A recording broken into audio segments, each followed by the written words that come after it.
বিজনীত বিপিএফৰ দিছপুৰ যাত্ৰা সমদল ইউপিপিএলৰ সক্ৰিয় নেতা তথা প্ৰাক্তন পৌৰপতি গুণেশ্বৰ গয়াৰীৰ বিপিএফত যোগদান চিৰাং জিলাৰ বিজনীৰ বৰলাও গাঁৱত আজি বিপিএফৰ উদ্যোগত এক বিশাল জনসভা আৰু দিছপুৰ চলু যাত্ৰা শীৰ্ষক সমদল অনুষ্ঠিত হয় এই সমদল আৰু জনসভাই অঞ্চলটোত ব্যাপক ৰাজনৈতিক সঞ্চাৰ সৃষ্টি কৰে জনসভাৰ পূৰ্বে বৰলাও গাঁৱত এক বিশাল সমদল ওলোৱা হয় বিটিচিৰ মুৰব্বী হাগ্ৰামা মহিলাৰীৰ নেতৃত্বত অনুষ্ঠিত এই সমদলত কেইবাহাজাৰ অধিক দলীয় কৰ্মী আৰু সমৰ্থকে অংশগ্ৰহণ কৰে এই সভাত বিটিচিৰ বিৰোধী দলৰ তথা ইউপিপিএল দলৰ সক্ৰিয় নেতা গুণেশ্বৰ গয়াৰীৰ লগতে ভালেই কেইগৰাকী নেতা আজি আনুষ্ঠানিকভাৱে বিটিএফত যোগদান কৰে তেওঁলোকৰ এই যোগদানে দলটোৰ সংগঠন অধিক শক্তিশালী কৰিব বুলি দলীয় নেতৃবৰ্গই মন্তব্য কৰে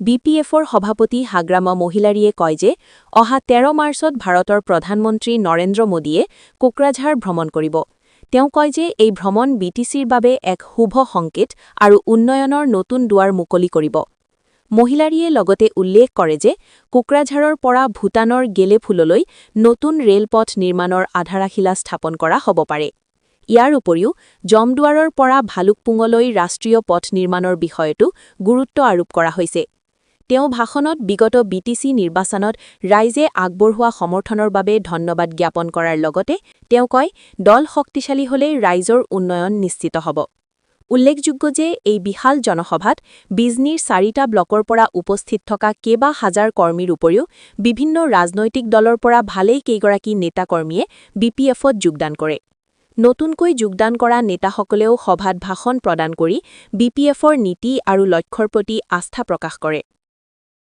বিপিএফ বুলি নহয় এনডিএ বুলি কোনা এনডিএ হিচাপে আমাৰ আলোচনাটো চলি আছে আৰু আমি বিপিএফ দল হিচাপে আমাৰ পিএমবি মিটিং ৯ তাৰিখত আছে অহা ৯ তাৰিখত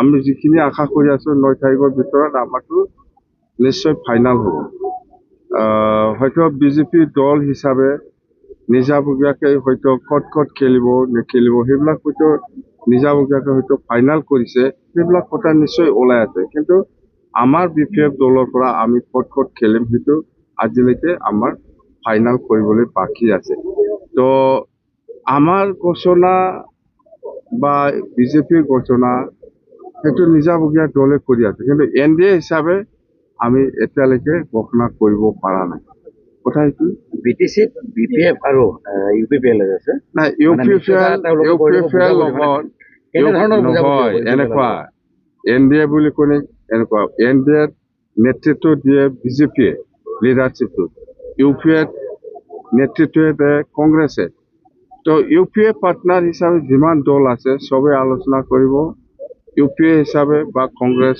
দলৰ নেতৃত্বত ইয়াৰ পিছত চিটটো বিতৰণ হ'ব এতিয়া বিপিএফ হিচাপে আমিতো 15টা কথাটো কৈ আছো যে 15টা সমষ্টিত আমি 15টা এমএলএ আমি পঠাই দিম কথা স্পষ্ট আৰু এতিয়া আমি এনডিএ হিচাপে যেতিয়া আলোচনা কৰিব 126টাত এনডিএ কেণ্ডিডেট থাকিব বিপিএফ কোনটো সমষ্টিত থাকিব বিজেপি কোনটো সমষ্টিত থাকিব সেইটো পিছত কিন্তু নিজাববীয়া দল হিচাপে আজি এজেপি অসম গণ পৰিষদ নিজাববীয়া হয়তো আজিলৈকে ঘোষণা কৰিব পৰা নাই যে আমি ইমান চিট খেলিম ইমান বিজেপিয়ে হয়তো নিজাববীয়া 126টা ভিতৰত কিমানটা চিটত খেলিব হয়তো নিজাববীয়া হয়তো ঠিক কৰি আছে এইটো আমি এনডিএ হিচাপে আমি ঘোষণা যেতিয়ালৈকে নহয় তেতিয়ালৈকে আপোনালোকে এইবিলাক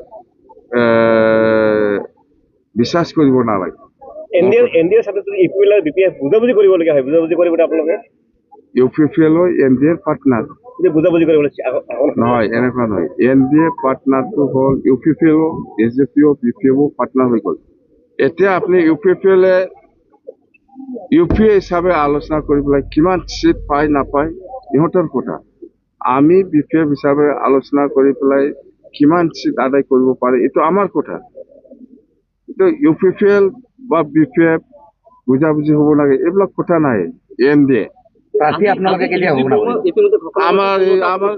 আমাৰ 9 তাৰিখত পিএমবি মিটিং আছে 9 তাৰিখত নিশ্চয় ডিচিশ্যন হ'ব। আজিহে 5 তাৰিখ আৰু 4 দিন আছে।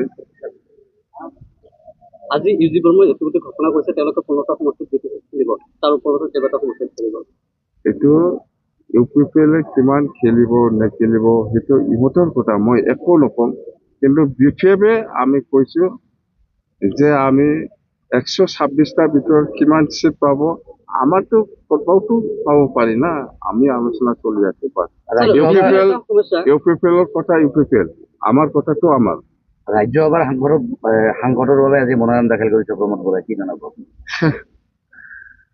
ভাল কথা। আমাৰ ৰাজ্যসভা এমপি বা লোকসভা এমপি এইবিলাক কি আমাৰ লগত কি লেনদেন আছে?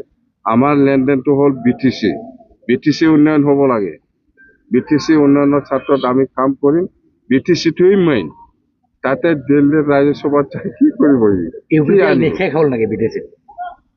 শেষ হৈছে হোৱা নাই, ইউ পি পি এলহে জানিব, মই কি ক'ম।